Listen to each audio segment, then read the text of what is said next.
At the shipyard in Gedda, Mr. Diop is hard at work.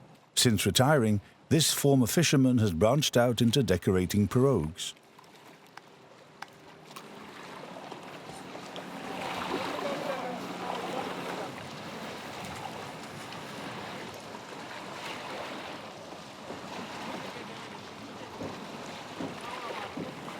Have you nearly finished? Almost. Diop, write the name of my mother on it. Maimun Aidara. Maimun Aidara, all right.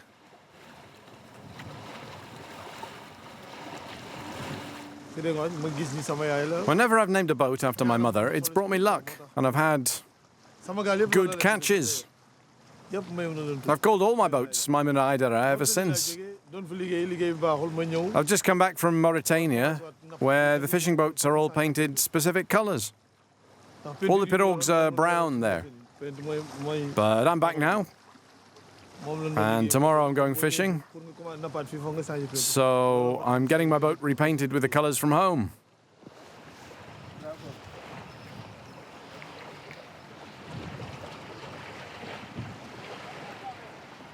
Whenever you see a pirogue with a pattern on it like this, you know it comes from St. Louis.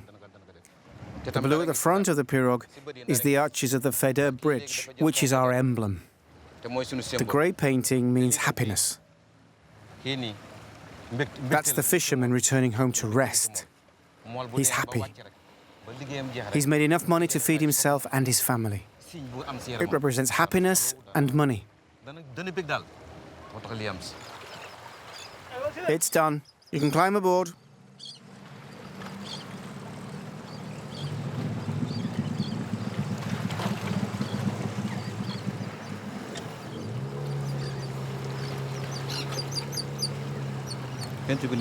When I finish the job, I like to see the reaction of the owner, to find out whether he's happy with my work. That gives me pleasure. Then I know I've done a good job. There are lots of motifs that are specific to St. Louis. I'm keeping the tradition alive, just as our ancestors did. But unfortunately, there's a lot less work now than there used to be. I was born here, and when I was a child, the river was my playground. There used to be a big gap between the river and the sea. It took ages to cross Guet Nadar on foot. But today the sea is advancing fast and ravaging everything. When the sea destroys the fishermen's houses, they can't afford my services anymore. Mr. Diop has good reason to worry. Gedda and its inhabitants are seriously threatened by global warming and the inexorable rise of the sea level.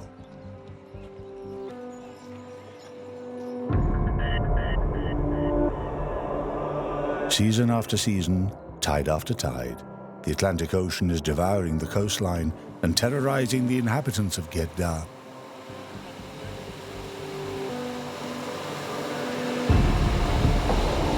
Barely 3 months ago, the greedy waves carried away dozens more houses, leaving their inhabitants distraught and homeless. Every year, the Atlantic Ocean becomes more voracious, and human endeavors to save the area don't stand a chance.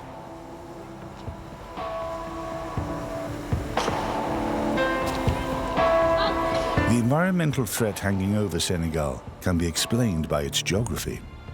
Situated in the heart of West Africa, Senegal covers an area of about 200,000 square kilometers, less than half the surface area of France. Bordered on the whole of its west side by the Atlantic Ocean, Senegal is above all a country of fishermen, and most of the population is concentrated along the coastline.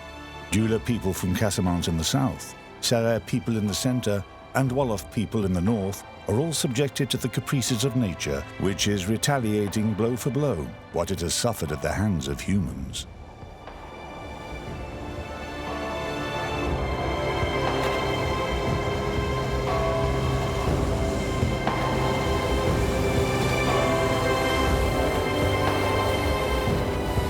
On board Mayumana Adara, Pap Lamine and his son are heading out to haul in the nets, like they do every day.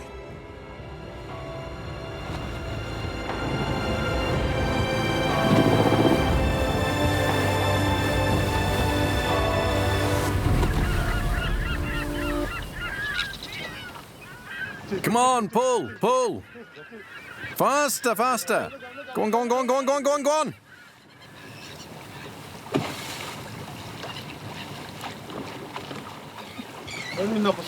We're fishing for sole. Sole is pretty much all there is at the moment. But it's not a good catch. We should have landed more fish than that.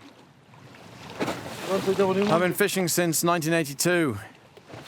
And my son was practically born at sea.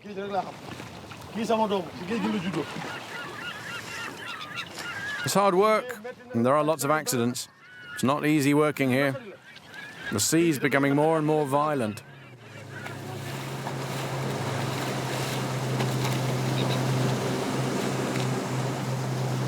Climate change isn't the only reason for the increasingly rough seas of the Atlantic Ocean. The Langue de Barbarie, this long sandbank on which Dar is built, in the past stretched for several dozen kilometers south, forming a rampart against the ocean.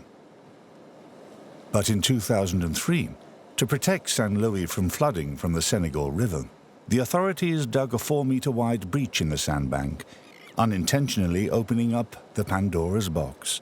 Today, the breach measures 7 kilometers and is widening day by day. This environmental disaster has proved to be a life sentence for Paplamine's village, situated opposite. The same tidal wave that carried away part of Dar also devastated his house. Ever since, Pap and the 22 people who depend on him have been camping in his garden. It was sunset. A wave came and destroyed the wall. It swept through the house and destroyed all the rooms. There was nothing we could do. We had to leave. We were lent another house. All the neighbors came to help us get our things out.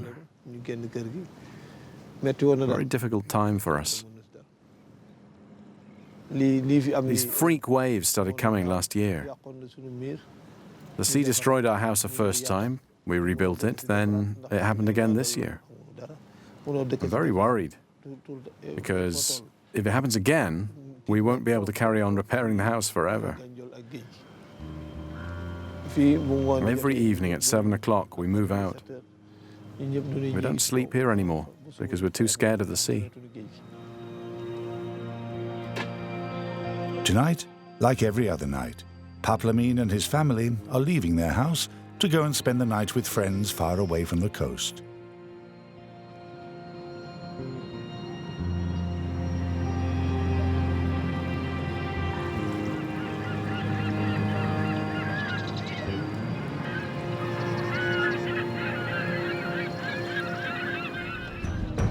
Before flowing into the Atlantic Ocean in Saint Louis, the Senegal River irrigates the plains in the north of the country and marks out the border with the Mauritanian desert. Its nourishing waters serve as a sanctuary for widgeons and flamingos and provide an oasis in the middle of the Sahelian desert.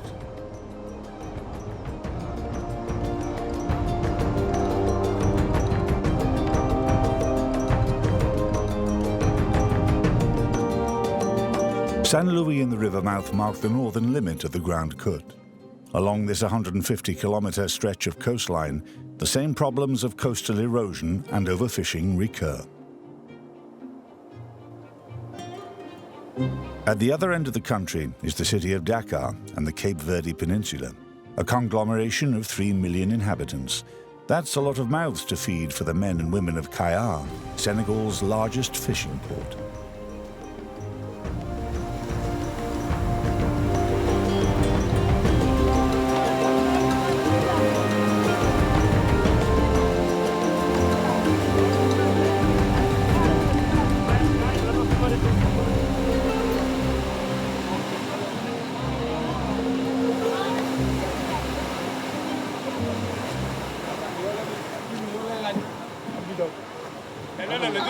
It is 8 o'clock a.m.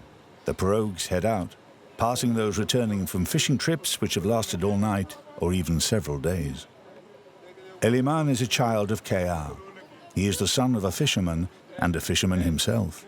Returning from a night at sea, he endeavors to make ends meet by helping to unload the fish, like hundreds of other youngsters from Kayar. Empty it from this side. Hurry up.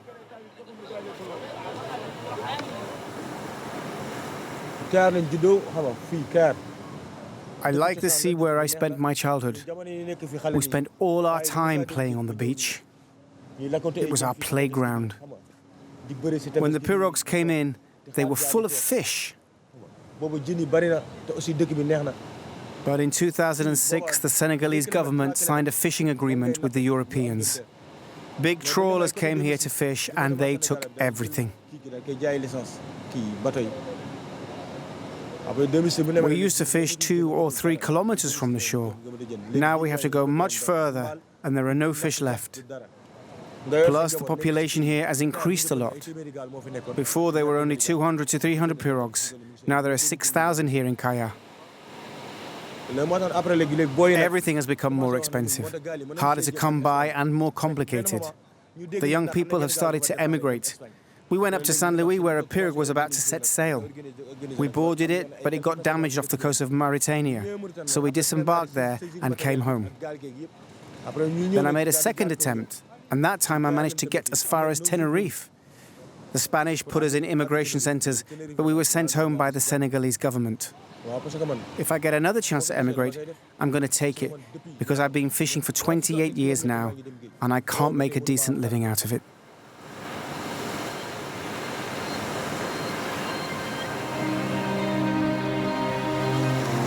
An ocean which no longer nourishes people, but which people brave because it brings hope of a better life. Every year, hundreds more join the exodus. They leave KR, risking their lives to see what lies on the other side of the horizon.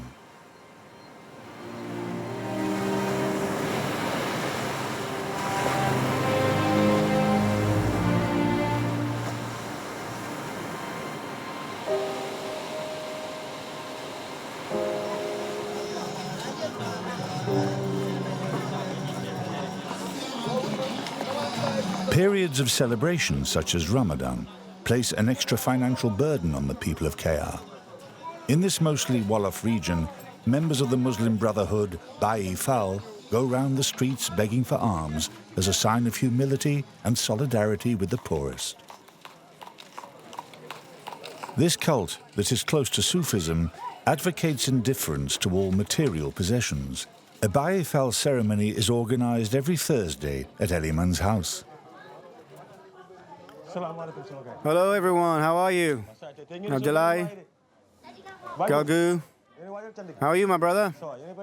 You're already dressed? The sea wasn't bad today, but there were no fish. I'm going to get ready for the ceremony.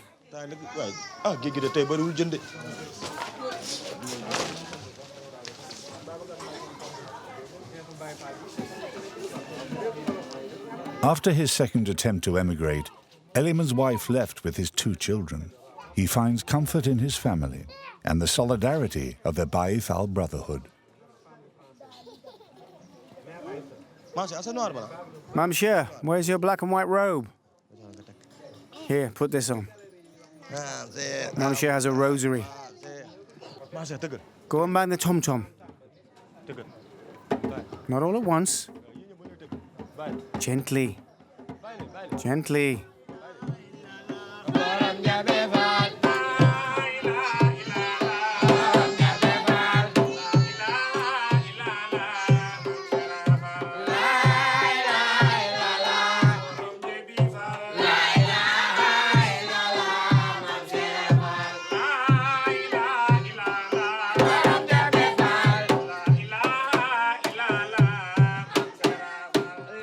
Being Bayi Fal gives me a certain sense of well-being.